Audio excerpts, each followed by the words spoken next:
अपने हावज की मौत तक मैरी इस पुराने घर में हंसी खुशी रहती थी। चूंकि इसके बच्चे नहीं थे तो अब इसे घर के सारे काम खुद करना पड़ते थे। घर धीरे धीरे पुराना हो रहा था और बूढ़ी कमजोर से कमजोर हो रही थी और अब अपना ख्याल भी रखने के काबिल नहीं थी। लेकिन एक रात सब बदल गया जब वो आधी रात को जोरदार आवाज से जाग उठी। इसे कोई अंदाजा नहीं था कि आवाज किसकी है। ये आवाज लिविंग रूम से आई थी। वो जल्दी से बेड से उठी और अपनी गन पकड़ी और आहिस्ता आहिस्ता सीढ़ियों से उतरी, लेकिन इसे लिविंग रूम में कोई भी ना मिला। लेकिन कुछ कदम किचन की तरफ चलने के बाद इसने कुछ और आवाजें सुनी और जल्दी से आवाजों की तरफ बढ़ी और साई की तरफ गन की और ऊंची आवाज में कहा, बाहर आओ वरना मैं गोली चला दूंगी। साई से आवाज आई, प्लीज मुझे मत मारो, मैं बेघर हूँ, मैं सिर्फ यहाँ रहना चाहता हूँ, मैं सिर्फ यहाँ सोना चाहता हूँ। मैरी ने अपनी गन नीचे की और लाइट को ऑन किया। चोर 40 साल का था लेकिन वो इतना गंदा था कि 60 साल का लग रहा था। मैरी इसे लिविंग रूम में ले गई और इसे सोफे पर बैठने का कहा और फ्रिज से इसके लिए खाना लेने गई और इसके सामने मेज पर यह खाना रख दिया और कहा कि पुरसुकून हो जाओ और मुझे बताओ कि तुम क्यों बेघर हो। इनकी ये गुफ्तगू सारी रात होती रही। स्कॉट ने इसे अपने नशे की आदत के बारे में बताया कि नशे की वजह से इसे अपने घर, अपनी जॉब और अपनी फैमिली सबसे हाथ धोना पड़ा। स्कॉट ने कहा कि वो लंबे अरसे से नशे को छोड़कर वापस अपनी जिंदगी नॉर्मल करना चाहता है, लेकिन वो ऐसा नहीं कर पा रहा क्योंकि नशा छोड़ना बहुत मुश्किल है। नशे की वजह से स्कॉट के अंदर साइकोलॉजिकल प्रॉब्लम्स भी पैदा हो गई थी, जिसकी वजह से इसे जॉब नहीं मिलती थी। इसने कहा कि मैं यहाँ किसी बुरे इरादे से नहीं आया, मैं यहाँ पर बस अपनी रात गुजारना चाहता था। मैरी इसकी कहानी बहुत गौर से सुन रही थी और जब इसकी कहानी खत्म हुई तो मैरी ने इंतहाई अजीब तजवीज दी और कहा कि हम एक दूसरे की मदद कर सकते हैं। स्कॉट को रहने की जगह चाहिए थी और मैरी को घर के काम के लिए किसी की जरूरत थी। मैरी ने इसे अपने साथ रहने का कहा और 7 दिन में 3 टाइम फ्री खाना देने का वादा भी किया। स्कॉट ने इस ऑफर को निहायत शुक्रगुजारी के साथ कबूल किया। ये लाजवाल दोस्ती की इब्तदा थी। स्कॉट ने जहाँ तक हो सकी मैरी की मदद की। सामान लेने स्टोर जाता, घर की सफाई करता और खाना पकाता और यहाँ तक कि जब मैरी को चलने में मसला होता तो इसकी मदद करता। जब तक मैरी जिंदा रही ये दोनों रात को अंगीठी के सामने बातें करते।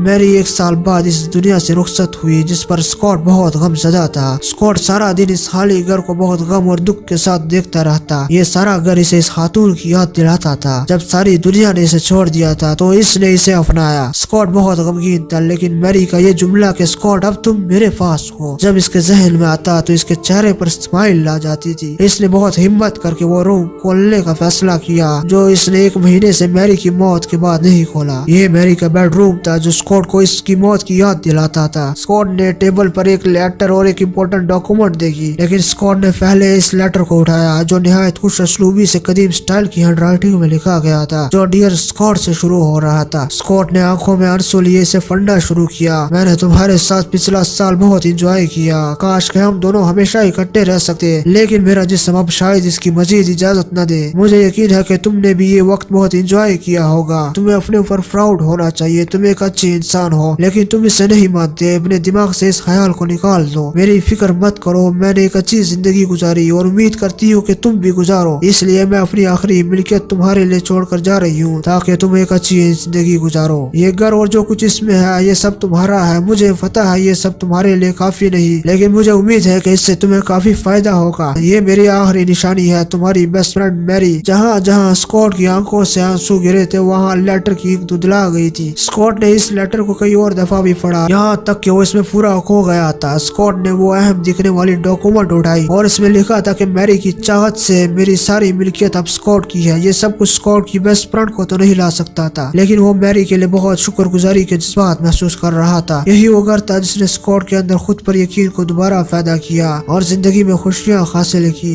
एक दिन वो शहर से गुजर रहा था कि इसे एक कॉल आई जो कि एक आम कॉल नहीं थी। ये कॉल सिटी हॉल से आई थी। स्कॉट को इस बात पर यकीन नहीं आ रहा था कि मैरी का पुराना घर मशहूर कैनेडियन राइटर के पास था। असल में मैरी इसकी नवासी थी। सिटी काउंसिल चाहती थी कि इसके घर को नया करके म्यूजियम में तब्दील कर दिया जाए और इसके लिए स्कॉट को हर महीने अच्छा खासा पैसा दिया जाएगा। ये सब सुनने के बाद स्कॉट स्पीचलेस होकर रह गया और कुछ देर के लिए रुक गया, लेकिन फिर कहा कि वो इस ऑफर को एक शर्त पर कबूल करेगा कि अगर इसकी बेस्ट फ्रेंड मैरी की बहुत बड़ी तस्वीर म्यूजियम के एंट्रेंस पर लगाई जाए। और फिर ऐसा ही किया गया और फिर स्कॉट ने अपनी सारी जिंदगी इस घर और म्यूजियम के नाम कर दी।